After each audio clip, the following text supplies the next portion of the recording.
Hello everyone. Thank you for coming up today. My old subscriber, thank you. And to those that are viewing for the first time or that have not subscribed, please click on the subscribe button and the notification bell so you get notified each time we upload a new video. And to my new subscribers, thank you for subscribing.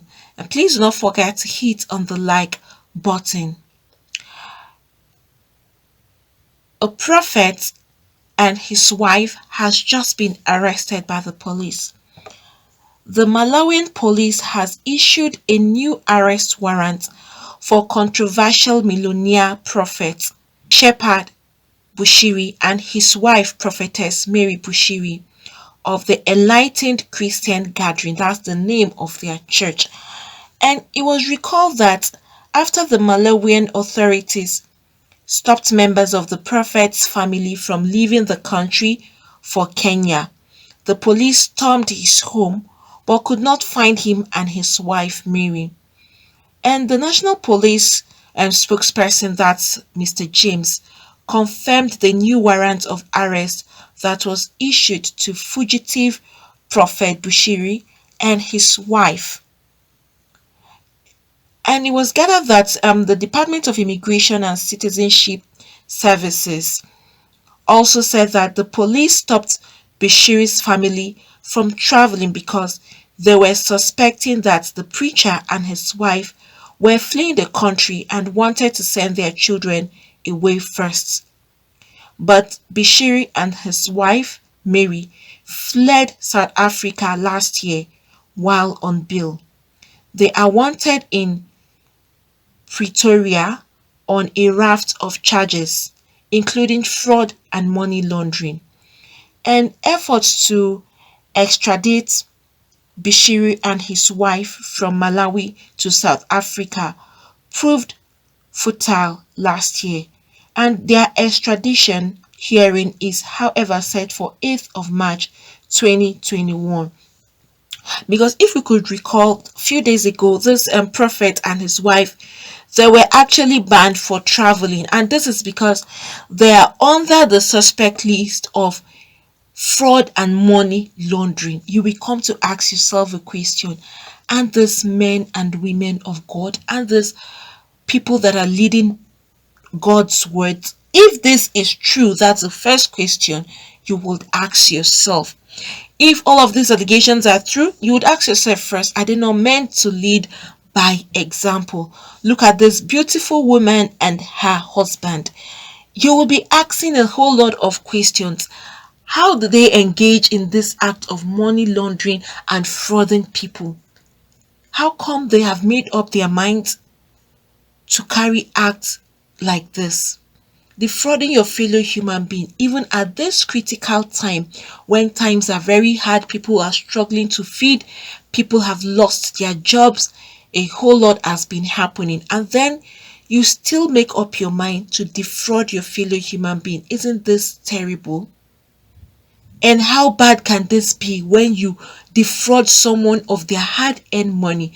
People are suffering and sweating and trying to make ends meet, and then you're well relaxed at wherever you are and then siphoning this money.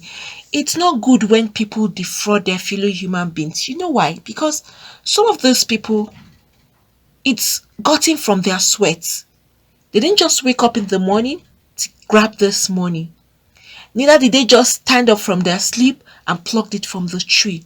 Some work day and night, some sleepless nights, some wake up as early as 4 a.m. to go out there in search, and then they come back with their sweat, and then someone is there defrauding them. Or as prophet and prophetess, are they using tricks to defraud people? Because these are acts that are carried out by people, some people that don't even know God or don't even fear God, they will carry this act without any conscience. But for people who serve God, if this is really true, if this allegation is true, where is their conscience?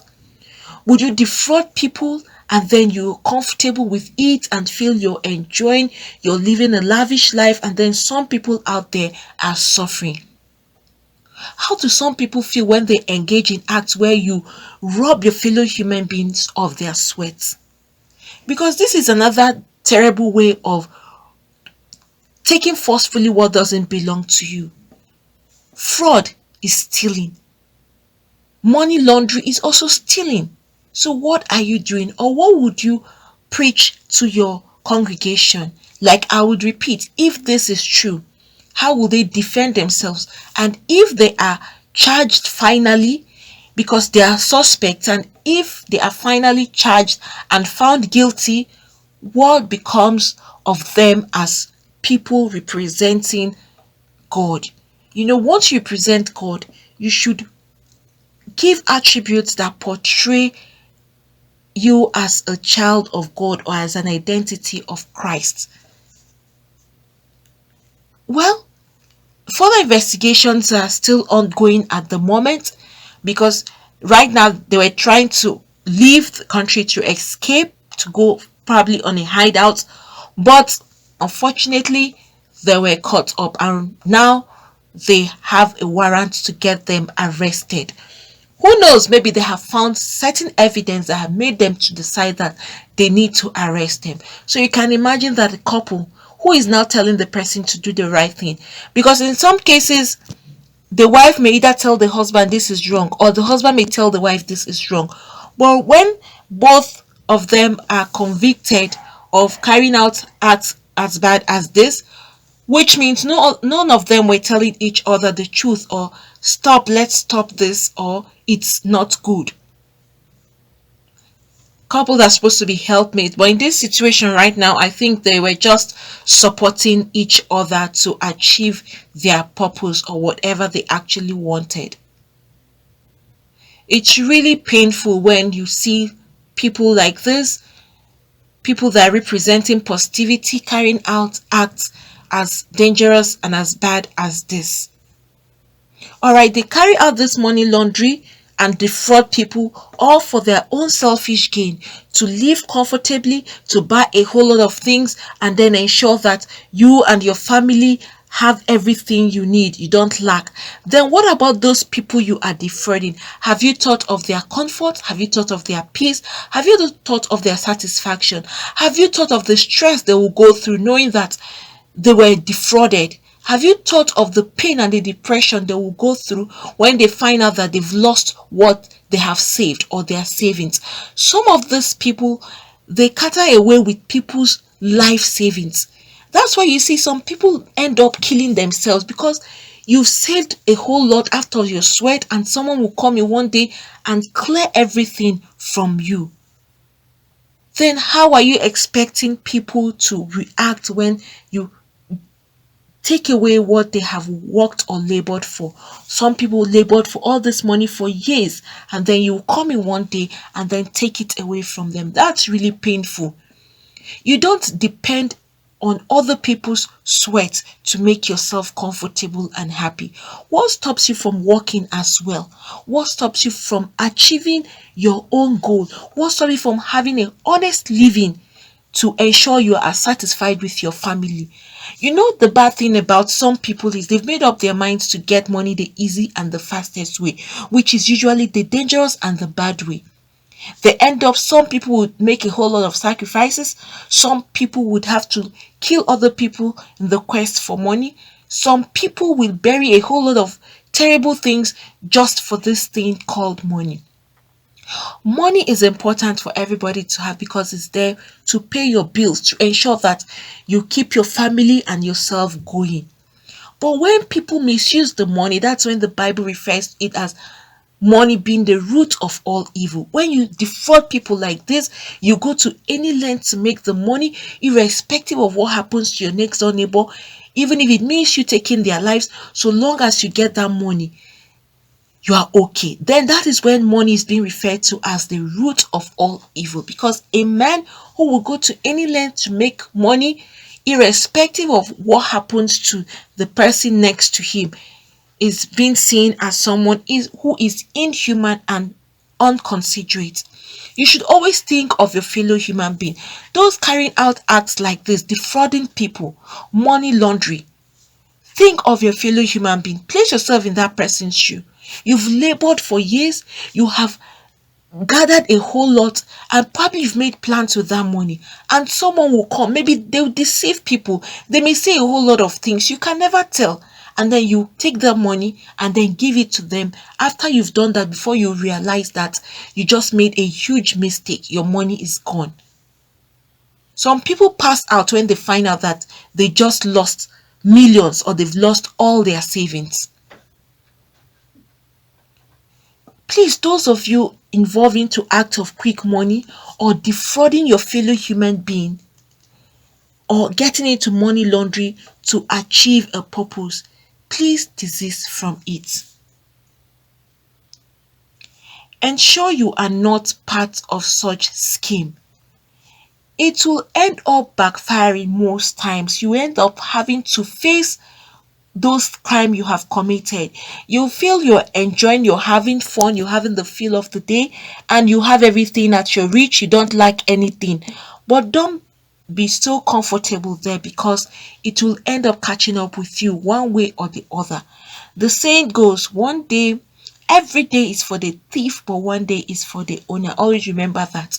You're sitting down and lavishing other people's sweat and thinking that you're enjoying life. Don't forget that a time of payback would always come for you as a human being. Please, people should learn to have honest way of living and making money. Once your hands are clean and you pray to God to help you, you will see it may not be fast, it may not be speedy way of making your money, but then the little you would even get, you would even be comfortable with it. And gradually you will start making even more than you even expect. But once you are dubious, you think of evil means of making money or how you will cheat your fellow human being, then you're going on the wrong path, because the time for you to pay, it will be worse than when you even collected that money. That is what people tend to forget. A payback time is worse than when you go and get this money, defraud these people, which is very simple. Some of them don't even enjoy this money anymore when they are caught up in their act. Or when the table turn around for them, it will be worse than when they were not even having the money. Some people will say, I wish I was poor or back in the state I was than this current position I'm in right now. Because the money you will not enjoy, you will now be left in a confined space, either in jail for the rest of your life or for so many years. You've lost everything. What happens to you? So at that time, all your efforts and everything you have done, you think you've achieved a lot, you would end up losing them within a twinkle of an eye. So think of consequences when you carry out acts like this that you think you're enjoying, you're having fun. Remember, there are consequences to every action you take. And always place one and two together. Think of the positive and think of the negative. What are these consequences? How will they affect you or your family or people around you? Some people have even lost their loved ones because of this act of having to defraud people, because you'll be locked up in jail for so many years. You can't have access to your family except they come to visit you. Some people even go to jail and they don't come back again.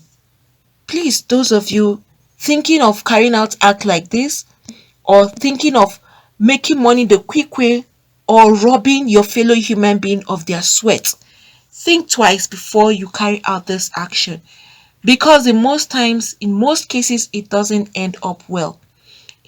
You will end up paying for the things you have done wrong to your fellow human being. And don't forget, always do unto others what you would want them to do. Matthew chapter 7 verse 12. That is called the golden rule. Friends, what do you all think about this? This prophet and prophetess, if eventually they are found guilty, what do you think should be attributed to them, or what do you think about this whole activity of fraud and money laundering? Please, whatever you think, you can put that down at the comment section. Friends, thank you for coming up today. Please, for those that have not subscribed, click on the subscribe button and the notification bell so you get notified each time we upload a new video. And please don't forget to hit on the like button. Friends, I'm here today to talk about how to start up a new YouTube channel. So, for those that are looking to start up a new YouTube channel, probably you've been trying to figure out how to go about it, or you have been trying to see what it entails or what you need to start. That's why I'm here today to give you the easy way for you to get this done. Not just the easy, but the best method, and also to give you or to talk about the best teacher who will give you all that is required for you to start up your own YouTube channel.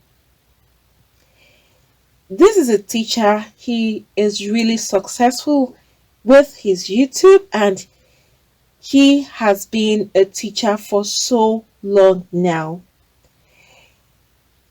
Teacher is Matt Pa. He's going to give you a step-by-step method on how to start up your own YouTube channel.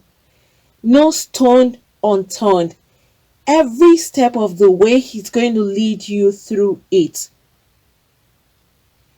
You have links that you can actually reach out to him and communicate with him directly. That's Matt Pa there. You can see the huge successes he has made in YouTube. You can see his silver, you can see the gold, you can also see his revenue that he's actually making on YouTube, which is very huge. He is going to give you a YouTube step-by-step tube mastery class every step of the way, from the beginning of the opening of the channel to how you can start up and put up your videos. He is leaving no stone unturned, like I said. So for those that are seeking for how to start up their own YouTube channel, this is the easiest and the fastest way for you to have access to this particular teacher who is honest and straightforward, and you will enjoy every bit of the class, and you will have lots of gain. At the end of your class, you will have lots to hold on to and to start up your own YouTube channel. It's going to be like an ABC class, starting from the scratch. So please, for those of you that are interested in starting up your own YouTube channel, Matt Pa, he is the teacher, and you will have direct access to him. I'm dropping the link below, so please, you just click on that link and you will have access to Matt Pa's class. He is going to give you the whole content of YouTube and all that it takes for you to be successful in YouTube, and how to start YouTube from the scratch. Like I said, and I'm going to repeat, he's leaving no stone unturned. And it's so interesting that if you have any kind of complaint, no matter the time you have this complaint or you are confused about anything, you can communicate directly to him and he will give you a response as soon as he gets your question, or as soon as he gets your mail or anything you're trying to confirm from him. He is quick at responding and he will give you the right answers. And even if you go elsewhere to search, you find out that what he is saying is actually true. He wouldn't mislead you. So please, for those of you that want to start your own YouTube channel from the scratch and see how you can be successful on YouTube, please go to this link, click on the link below, so you'll have access to the teacher. That's the teacher there, you can see and see his success. You can go through that and then you click on the link so that you can have direct access to Matt Pa himself. This teacher, you will enjoy and enjoy every bit of the classes that he's going to give to you. So friends, do not forget to click the link below so you have access to MathPass to Mastery class, and he will give you the best teaching for YouTube you would really need to start your own channel. Friends, thank you for coming up today. Please, for those that have not subscribed, click on the subscribe button and the notification bell so you get notified each time we upload a new video. Thank you once again, and God bless you all.